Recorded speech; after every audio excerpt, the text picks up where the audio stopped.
Good day and welcome back to another Epic 7 video. In this video we're going to be taking a look at Powder of Knowledge and what you should do with it. Now, I'm going to be honest with you, Powder of Knowledge is something that you should spend very carefully.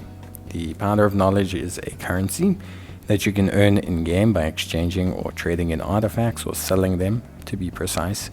And you should be very careful when you do this.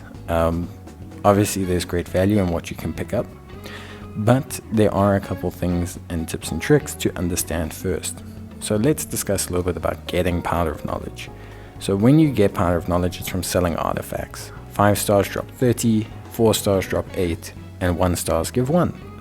A lot of the times you're going to slowly accumulate this, especially as you start to clear out your 1-star artifacts once you start maxing out a couple of the useful ones.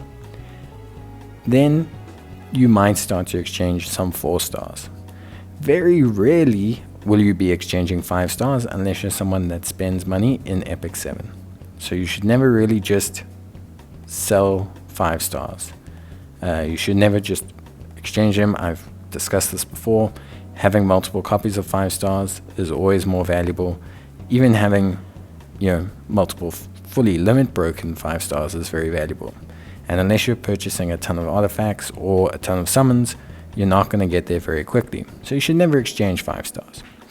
Now, as you build up powder, as you build it up, as you get this Powder of Knowledge, you're eventually going to get to the point where you can exchange. Now, the Bottle of Knowledge, right off the bat, if you don't know what to get, if you're like, I don't know what to get, I have thousands of Powder of Knowledge, the Bottle of Knowledge, it resets, okay? It's available, I think, monthly or so.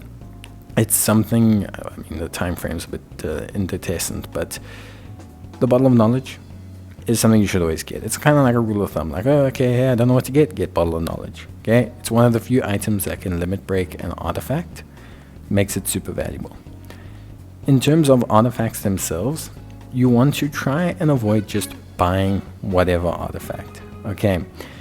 Only buy limited artifacts. And what does that mean? Well, that means it's an artifact tied to a limited character. That is a character that is not back constantly in Epic 7.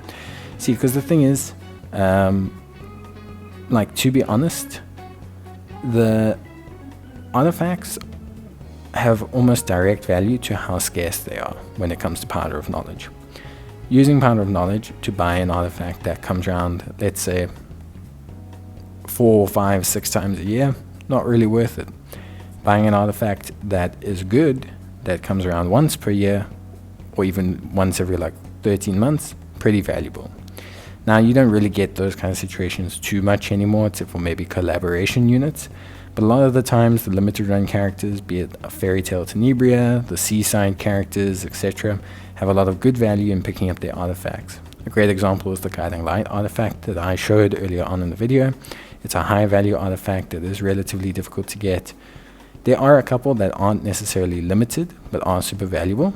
And these ones you should always do a little bit of a Google on to check as to what you want to get. But generally speaking, just because an artifact's good, doesn't mean you want to get it with Powder of Knowledge.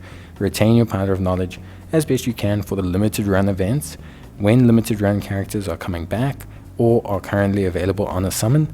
That could be the time to now pull the trigger and buy a couple copies of those artifacts.